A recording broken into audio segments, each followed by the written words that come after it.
გამოშვებას.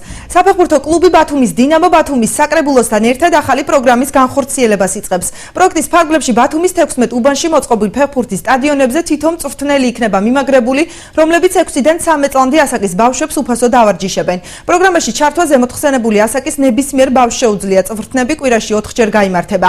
ბათუმის დინამოს დირექტორის ოთარ ფედიჩკინის თქმით, ინიციატივა რეგიონში ფეხბურთის განვითარებას, ახალგაზრდების სპორტის ამ სახეობით მეტად დაინტერესებას და ბათუმის დინამოსათვის სამომავლოდ ნიჭიერი სპორტსმენების შერჩევა შეუწყობს ხელს. დღევანდელ შეხვედრაზე 16-ვე მწვრთნელს ბურთები და სპორტული ატრიბუტიკა გადაეცა.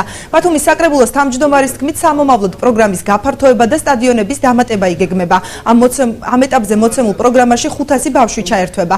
აღნიშნული პროგრამის განხორციელებისთვის ბათუმის დინამოს ბიუჯეტიდან 60,000 ლარი დაიხარჯება. საფეხბურთო კლუბ ბათუმის დინამო და ბათუმის მერიამ გადაწყვიტა, რომ ყველა უბანს დაუნიშნოთ მწვრთნელი, ვიცით სპორტული ინვესტორები, დაუვიგოთ ბურთები და აქედან ჩვენ შეგვიძლია 500 ბავშვამდე იქნას დაკავებული უკვე ფეხბურთში და იქიდან უკვე საუკეთესო ბავშვები ჩვენ წავიყვანოთ საფეხბურთო კლუბ ბათუმის დინამოში.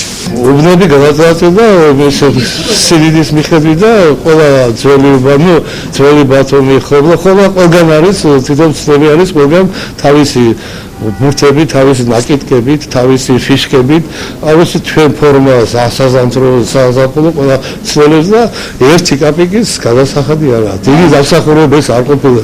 პატრონით იყო ეს მოედნები, ასე ვთქვათ, ჩვენ შექმნით კლუბები, დავნიშნეთ მწვრთნელები, ეს მწვრთნელები დასაქმდნენ, ეს მწვრთნელები უვლიან ამ მოედნებს და ამავდროულად ბავშვები უკვე ვარჯიშობენ ფეხბურთში დამწყები, ასე ვთქვათ, ასაკ. ჩვენი მიზანი ზუსტად ეს არის, მასობრივობა, ბავშვების ჩართულობა სპორტში და უახლოეს ხანში, როდესაც ეს კლუბები ფეხზე დადგებიან, რა თქმა უნდა, ჩავატარებთ ქალაქის პირობებს სხვადასხვა ასაკობრივ ჯგუფში.